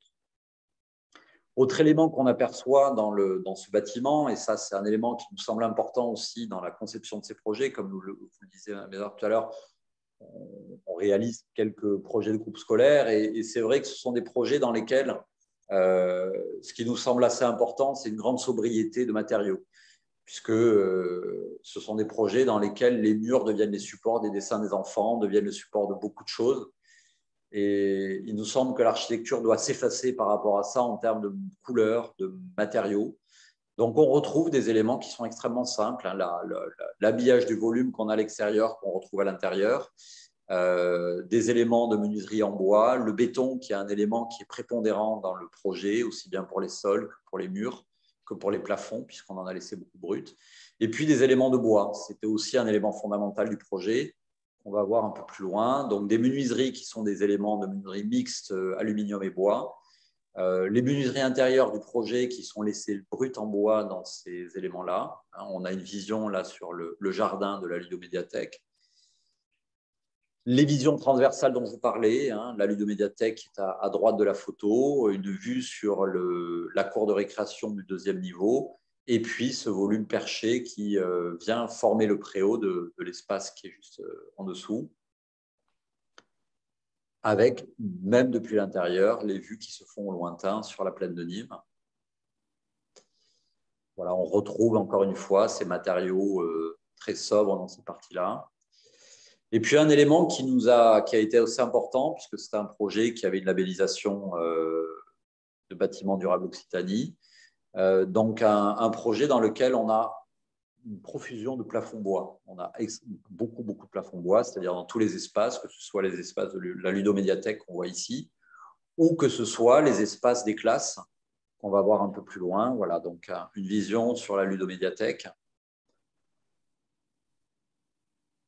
Et puis les espaces de classe. Bon, là, c'était une photo qui a été prise pendant la configuration confinement avec des éloignements très importants, mais vous voyez la configuration qui se fait. La photo a été prise depuis un atelier avec la classe qui est au fond, hein, avec la partie écran, et ce qu'on aperçoit qui est cette espèce d'élément gris entre les deux, c'est un élément qui va être le guide d'un mur mobile, d'une cloison mobile, qui va permettre de cloisonner totalement, acoustiquement et physiquement, les deux espaces que sont l'atelier et la salle de classe.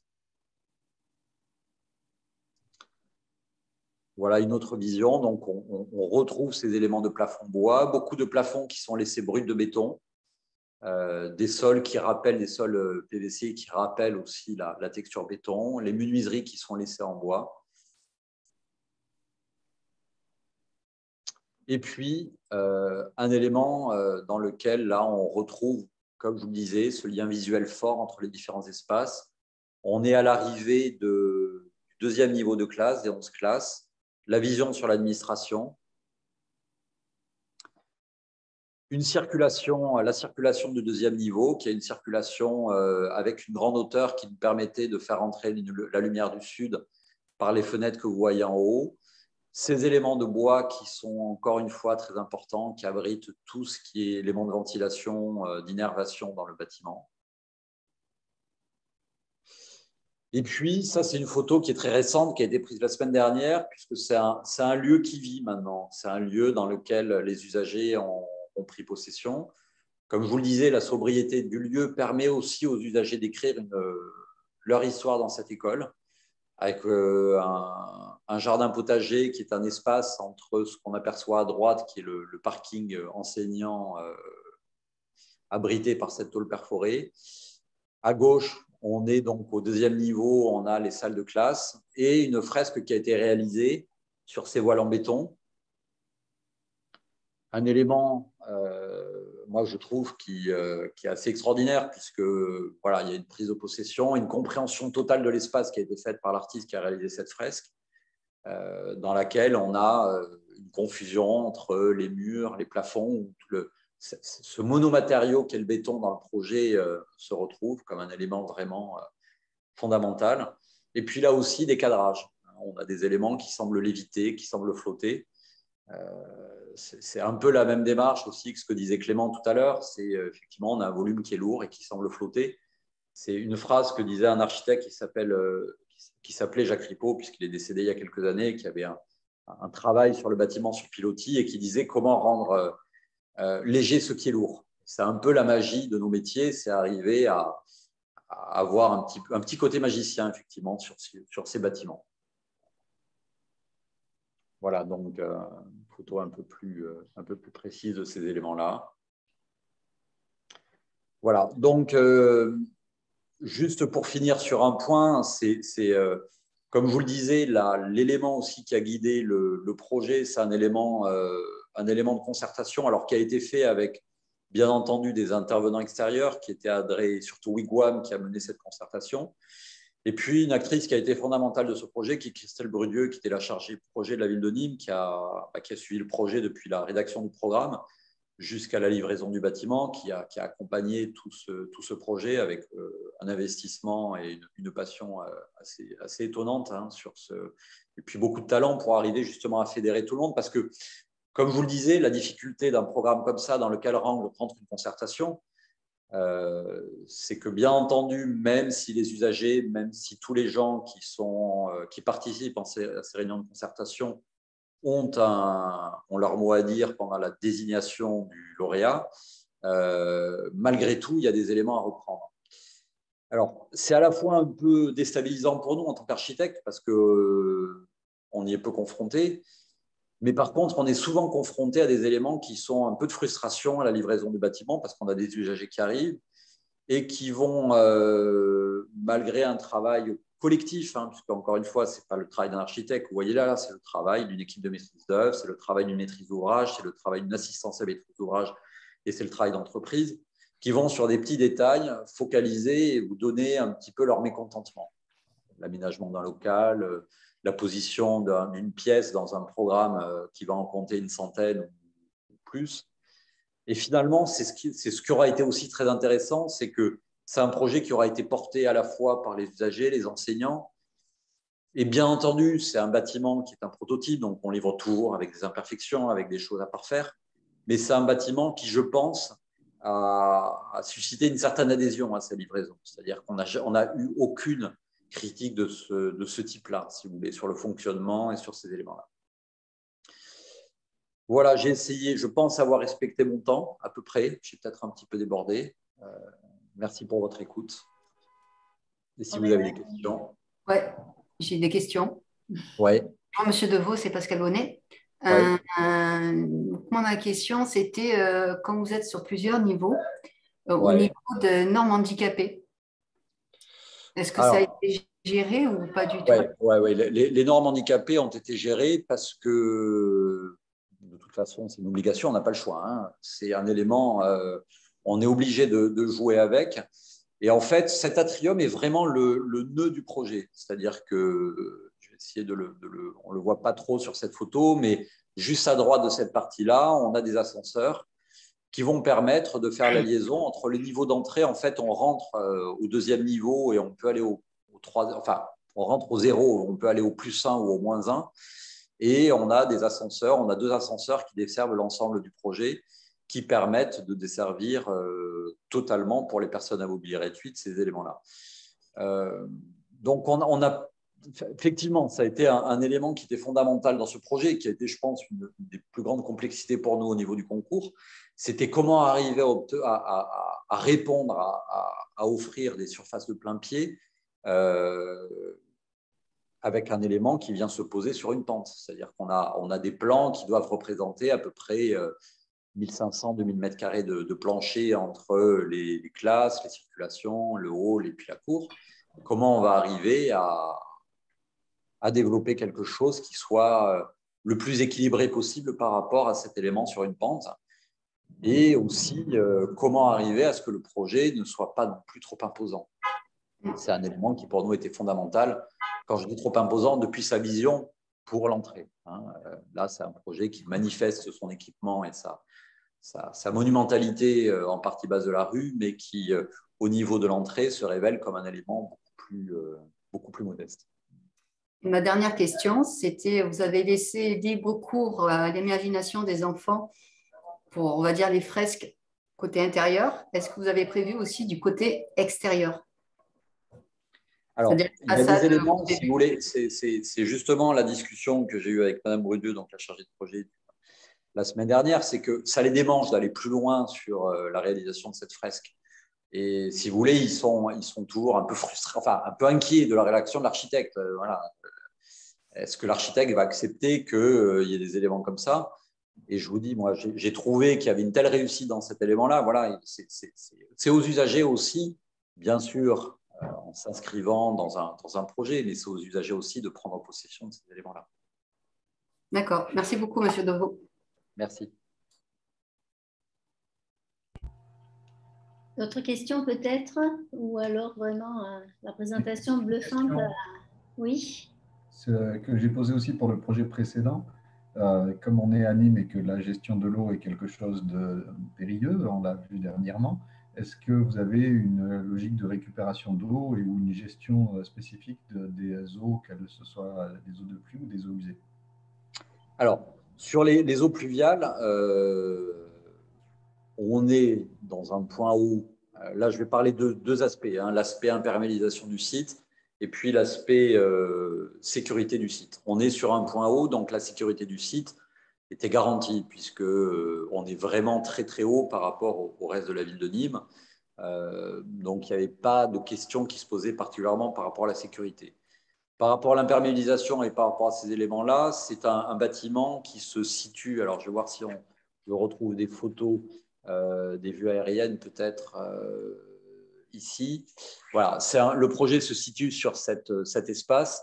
Et juste là, on a un bassin de rétention qui est très, très important, qui a été dimensionné avec une imperméabilisation pratiquement totale de ce site. Voilà, sachant qu'on en a réservé beaucoup, on a gardé beaucoup de parties qui étaient quand même perméables, notamment sur l'arrière, sur ces éléments-là. Donc, c'est déjà un site sur lequel, si vous voulez, de toute façon, il y avait un ruissellement qui était absolu, puisque c'était un terrain totalement rocheux. Il n'y avait pas d'infiltration sur ce terrain, ou très, très peu. Donc, aujourd'hui, les eaux sont récupérées pour être ramenées sur des collecteurs qui reviennent sur ce très gros bassin d'orage arrière. Voilà, je ne sais pas si ça a répondu à votre question.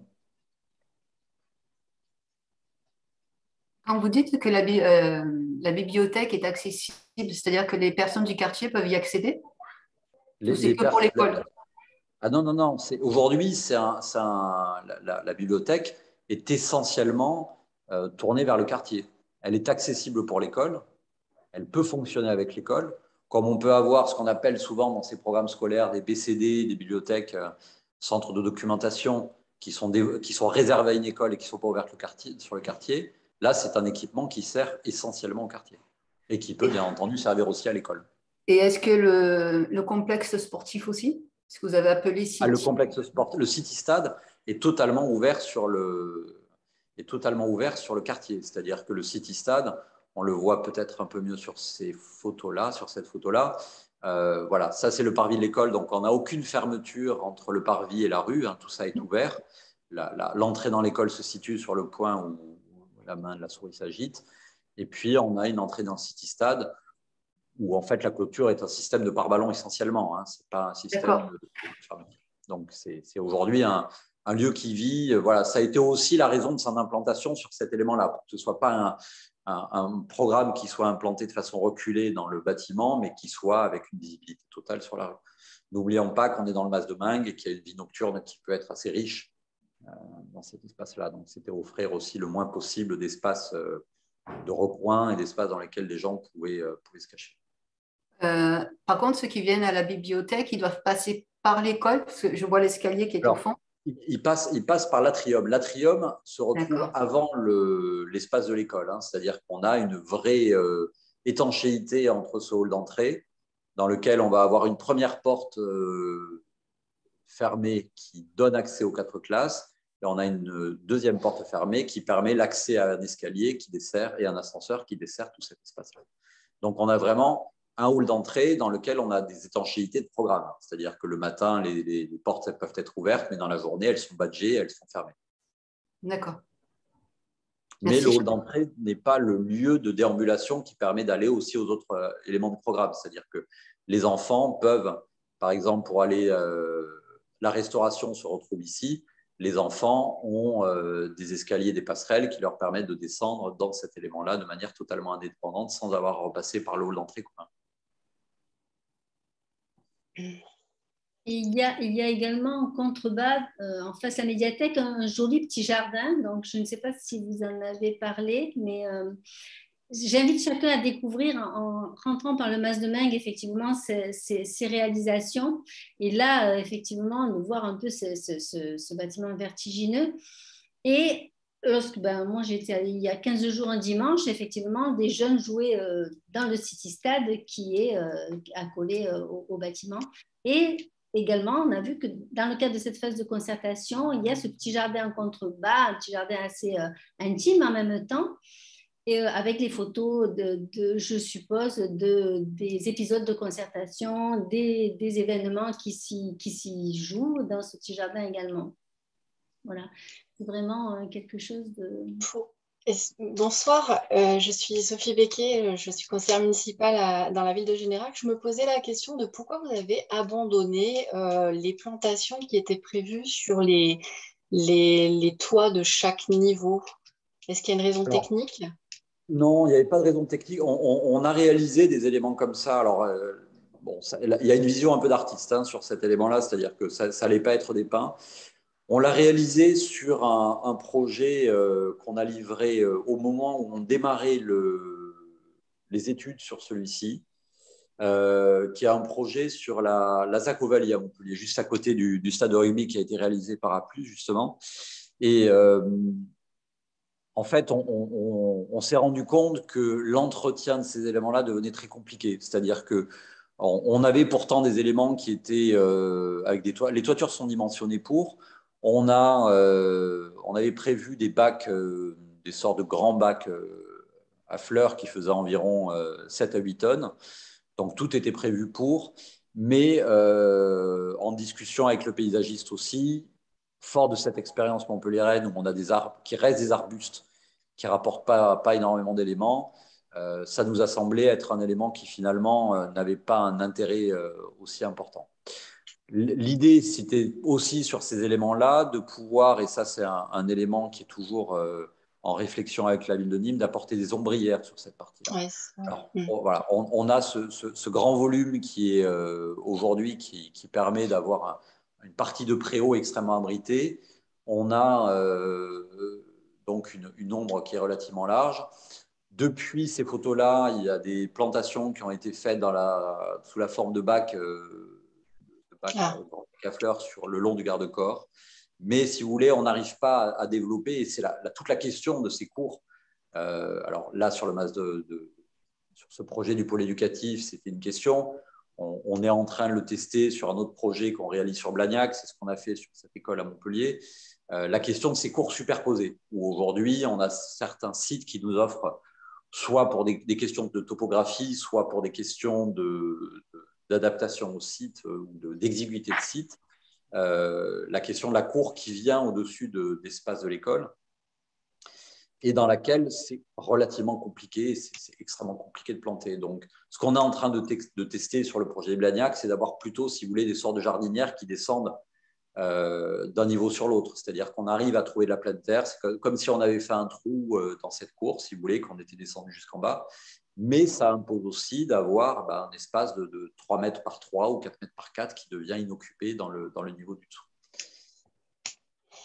Et le système, l'utilisation de plantes grimpantes, en fait, est-ce que ça peut être quelque chose d'envisageable avec des systèmes de pergola, ou je ne sais pas, ça aurait pu être… Oui, ça peut l'être. Oui, tout à fait. Peut-être un peu moins coûteux et un peu moins, parce que c'est vrai que les arbres sont coûteux à l'achat et à l'entretien. Et les plantes grimpantes ne demandent pas beaucoup de profondeur de terre, en fait, pour pouvoir s'épanouir, je pense. Je crois. Ça peut être le cas, effectivement. Ça peut être le cas. C'est ce qu'on retrouve dans certains espaces, c'est ce que je vous montrais tout à l'heure, dans le petit jardin pédagogique qui est à l'arrière, qui se retrouve dans cet espace. On retrouve des végétations grimpantes qui commencent à coloniser un petit peu la tôle perforée. Si vous voulez, c'est vrai que ce projet, ce qu'on ne mesure pas, c'est l'impact qu'on a pu avoir sur cette colline pour arriver à planter ce programme. 10 000 m3 de terrassement de roches, c'est vraiment extrêmement important. Et on s'est retrouvé avec un élément dans lequel on a quand même martyrisé un petit peu cette colline pour arriver à implanter l'école. Et la végétation reprend doucement ses droits. C'est-à-dire qu'on en a beaucoup discuté avec Madame Brudieu, donc chargée de projet de la ville de Nîmes, et puis l'entreprise de paysage, de savoir si on commençait à planter les talus. L'entreprise qui faisait tout ce qui était plantation nous a découragés en nous disant qu'elle ne garantissait rien. Et comme elle a une obligation aussi de suivi de ces plantations, ce n'était pas évident pour elle. Et puis on voit que petit à petit, les choses commencent à revenir. Il y a toute une végétation qui est en train de recoloniser petit à petit tous ces contreforts sur cette partie-là. Ok, merci. J'ai une question pour M. Deveau et M. Rabourdin. Lorsque vous livrez vos bâtiments, est-ce que vous y retournez lors de, je dirais, l'ouverture des classes pour voir le visage des enfants qui découvrent, on va dire, vos projets? Tu commences ou je commence, Clément? Non, vas-y. Moi, je découvre systématiquement, puisque l'ouverture des classes, c'est un acte éminemment politique, l'ouverture d'une école. Donc, lors de l'ouverture d'une école, il y a le maire de la commune qui vient, qui prononce l'ouverture de l'école au travers du discours, au travers plein d'éléments différents. Et puis, une école, alors celle-ci, c'est un peu différent, mais une école, en général, c'est la création de classes qui sont nécessaires. Donc, l'école ouvre en septembre. Donc, on voit forcément les enfants qui rentrent. Et ça, effectivement, c'est une transition qui est extrêmement brutale parce qu'on est passé de 2 ans de cohabitation avec des entreprises sur un chantier et on voit effectivement des petits qui arrivent. Donc, sur une école comme celle-ci, on était dans une école primaire, un transfert. Et les enfants, et c'est ça aussi qui a été passionnant, les enfants se sont accaparés un peu cette école parce qu'il y a eu des visites des enfants, de certains des enfants de cette école primaire pendant toute la durée du chantier. Donc, ils ne l'ont pas découvert totalement. Ça a été à des étapes particulières. Ça a été à un nombre restreint parce qu'on ne pouvait pas accueillir tous les enfants de l'école sur un chantier qui était quand même relativement dangereux. Voilà. Mais oui, moi, c'est un élément auquel je participe toujours et qui est toujours extrêmement réjouissant. Vu le nombre d'écoles que vous faites, est-ce que vous arrivez à vous partager à chaque rentrée? C'est un peu compliqué. Bon, on n'en fait pas tant que ça, on en livre une.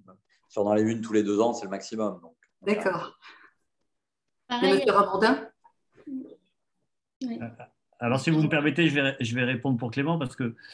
Ah, d'accord. Enfin, pour et avec Clément. Oui, alors, au-delà de bien sûr l'acte politique de la livraison d'une école, il y a une satisfaction fondamentale pour nous, c'est de voir comment ces jeunes enfants réagissent à ce qu'on a imaginé et souhaité pour eux. Alors, on a eu la même chose, la même chance que Frédéric, c'est de faire participer, de faire des visites aux collégiens pendant le chantier. Ça, c'était vraiment formidable de voir leur enthousiasme naissant à nos côtés.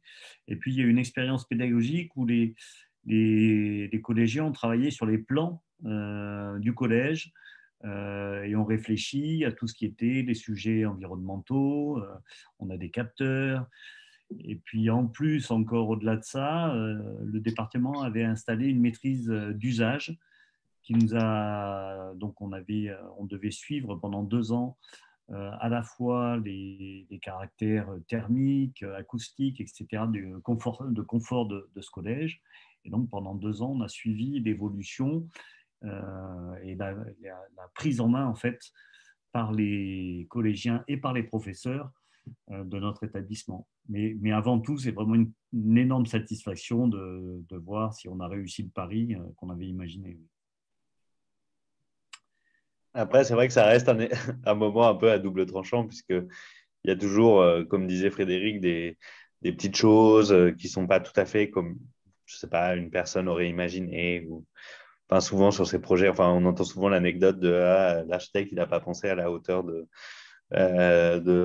la patère ou des choses comme ça. Et c'est vrai que voilà, ça fait partie aussi du métier, quoi, de se dire que finalement, le projet, même s'il change un peu de main, il reste un peu de notre responsabilité, quoi.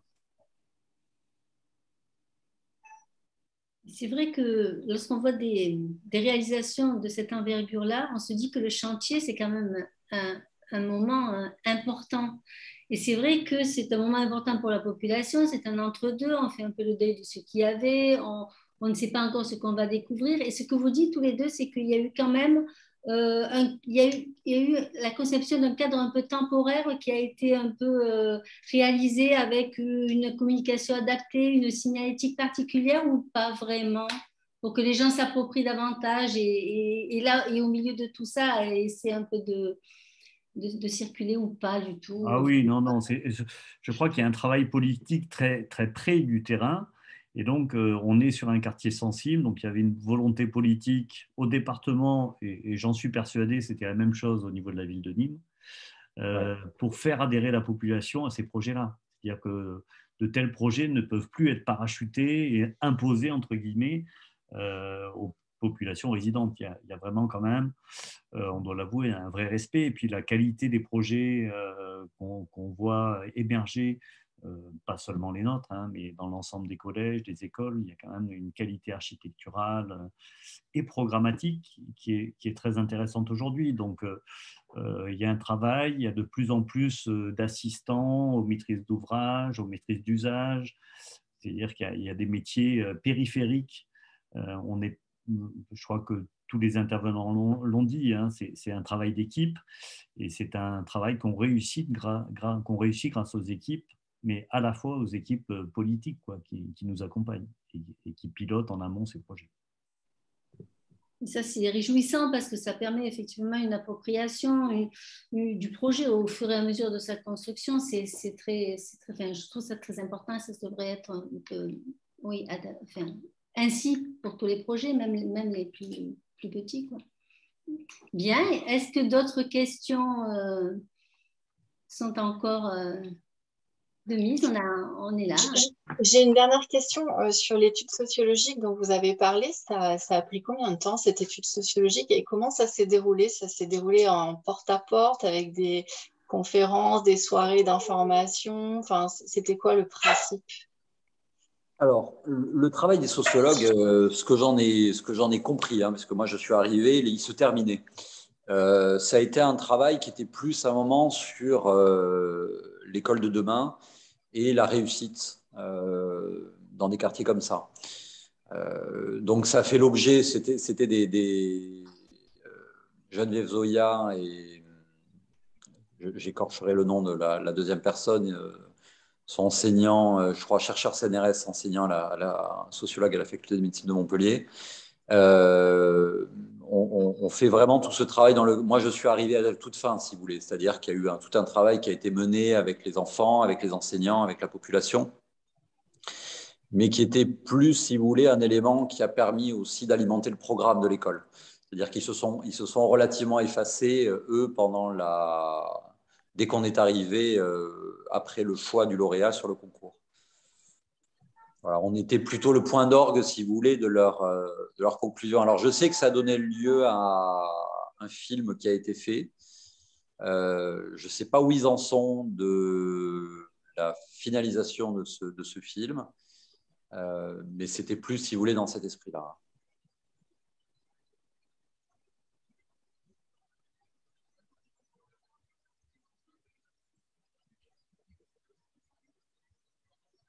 Est-ce que l'on doit conclure? Je sais qu'il y a encore des enseignants qui auraient aimé sans doute, qui aimeraient enseigner dans ces deux réalisations. Je sais qu'il y a des habitants encore, peut-être ils sont timides et n'osent pas s'exprimer. En tout cas, je pense que vos deux présentations ont plu. Moi, je ne suis pas architecte, alors je peux tout dire, mais je me dis toujours comment ça tient, comment tout ça tient, y compris, bon, j'ai parlé de l'aspect vertigineux du pôle et aussi la pierre de parement du collège. La pierre de verre, là, du coup, ça nous laisse penser au poids, effectivement, du bâtiment. On en a parlé, bien qu'il soit dans son écrin de verdure, mais je me dis aussi comment ça tient, ce parement. Est-ce qu'il y a eu des questions là-dessus? Voilà, est-ce qu'il y a eu des craintes? Ou je ne sais pas, mais en tout cas, c'est assez bluffant, comme je le disais. Si on n'a pas d'autres questions, peut-être on va se quitter. En tout cas, merci à tous de votre participation. Merci aux deux architectes, encore une fois. Et vraiment, donc vous aurez, si vous le souhaitez, en ligne toute la vidéo. Je sais que des personnes nous ont signalé qu'elles ne pouvaient pas participer, sans excuse, mais elles liront la vidéo. Et nous passerons, comme d'habitude, les diaporamas pour ceux qui le souhaitent. Oui. Merci beaucoup, c'était très intéressant. Merci beaucoup. Ouais, merci pour l'invitation aussi. Hein. C'est toujours agréable de parler de ces projets. Il faut parler d'architecture, ce n'est pas assez. On avait beaucoup de retard lorsque les CAU ont été créés en 77 déjà, la sensibilisation à l'architecture par rapport à d'autres pays comme la Suède ou l'Italie, peut-être, qui faisaient déjà des visites de quartier, où les enfants participaient à leur cours d'école, mais nous, c'était et là, plus on est nombreux à en parler, effectivement, il faut vraiment démocratiser l'architecture. Les CAU sont là pour ça. Merci donc à vous d'y répondre. Est-ce que les deux architectes sont encore présents? Est-ce que vous faites des présentations, enfin, pas des présentations, des visites de chantier ou pas avec des personnes lambda? C'est rare. C'est rare? C'est rare. Avec des personnes lambda, c'est rare, oui. Enfin, aujourd'hui, quand on fait des visites de chantier, c'est plus lié effectivement à des futurs utilisateurs, à des personnes qui vont s'approprier le chantier. Et puis c'est une logistique aussi. En fait, on ne peut pas visiter Enfin, c'est un lieu un peu dangereux quand même. Donc, il faut être équipé. Il faut. Alors, des professionnels, on va dire. C'est-à-dire que, par exemple, quand vous êtes tous les deux professeurs à l'école de l'ENSAM, il n'y a pas de présentation de vos projets à l'ENSAM pour qu'on puisse aller visiter? Après, à l'ENSAM, c'est pas un lieu de promotion. Non, je ne parle pas de promotion, mais ça permet aussi d'évoluer. C'est bien aussi d'arriver neutre dans ces lieux d'éducation. Ah ouais, carrément, d'accord. Non, mais c'est bien parce qu'on n'est pas là, comme dit Clément, pour vendre nos agences dans une école. Je pense que si c'est le cas, c'est plus dommageable qu'autre chose pour des étudiants. Voilà, on est dans un lieu de neutralité. On essaie de transmettre notre petit savoir, c'est tout ce qu'on essaie de faire, voilà, et d'accompagner. Petit et grand quand même. La question, nous aussi, c'est comment faire venir les étudiants à nos conférences et les plus jeunes. Bon, on n'a pas encore trouvé. Voilà. Bien, écoutez. Merci beaucoup. Merci à vous encore une fois. À bientôt. Bonne soirée. Merci, bonsoir. Au revoir. Merci, au revoir.